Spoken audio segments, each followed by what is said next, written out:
کله به چې ما ټلیفون ته زنګ راغی ده به داسې به ویره به ورته هسې وایي چې د وظیفې نه خو به زنګ نه وي درپسې وهلی هلته خو به نه یې غوښتی نو داسې یو سلسله وه داسې هغه وه ده به همیشه به دا ویلي چې داسې وخت به راځي چې اختر به کور کې د خپل بچیانو سره تېروي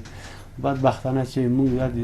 یو او دوی نشته دي هېڅ کوم داسې درد و مشکل چې هغه یې نه درلودل پشتمه یې ما ته وایي تا جګ شي پشتمه یې وایي که زه نه کوم خو بالاخره چې مور مې ورغله هغه یې پوه شول چې داسې هغه شفاخانې ته چې لاړو هلته داسې یو لس دقیقې بعد ما ته ډاکټر یې زنګ وایي چې وایي هغه د مریض دې بستر شو کله چې ولادت وشو درته زنګ ووم هغه نو ونې اووه پنځه څلوېښت دقیقې وې چې ما دې ته زنګ وایي چې نجلۍ پیدا شوه ډاکټر یې راته زنګ نه و وهلی بعد له هغه نه نو داسې ورسره په تماس کې وم لس او څو دقیقې وې چې مور سره مې زه ناست یم په موټر کې چې مور په دې نجلۍ باندې به نوم څه شی کېږي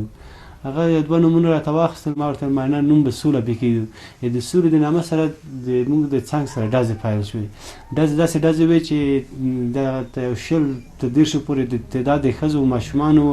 هغوی هم داسې په دغه یوه ضربه باندې داسې ټول ختم کړل هغه کوم نفر ته چې موږ مخ ور واړوئ سرحدي دریشۍ کې وو داسې خام داسې پوخ سن د سالم نه و خام ځوان و یو زیړه چانټه ورسره او تور کلشینکوف و دومره نوي شاجورونه ورسره وو چې بیخي ګریسباند و د شاجورونه دغه خلک چې دلته ختم کړل بل شاجور یې به واچوئ ننوتې داخل ته ما د خپلې خانه مې ته زنګ ووهئ هغه راته وایي انتحاري ده که څه دي ما وایي نه انتحاري نه ده ما که اوس ورته ووایم انتحاري ده دا خدای ناخسته بل هغه به ورته وشي چې ما دلته بیرون جنګ دی خو ته یو ځای ځان پټ کړه تلیفون مې چې کته کوي زوتي نو ورغلم ورپسې به دغه انتحاري پسې داخل ته ورتلم داسې چې د لاره کې رالو دروازه کې تلم د بیرون خو چې پراته وو داخل کې داسې د زړې زړې ښځې وې چې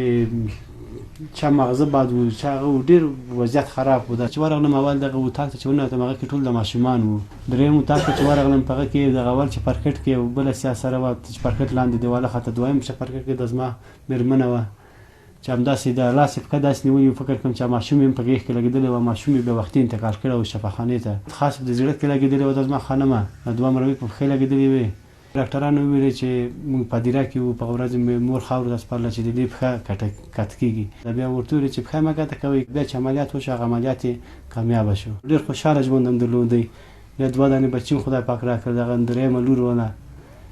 بس خدای پاک نور ژوند هم نه و کړی یو ځای په نصیب کې کړی چې یو ځای تېر کړو د پلار دپاره چې داسې کوچني اولادونه ویني او مور ورسره نه وي ډېره یو مشکله خبره ده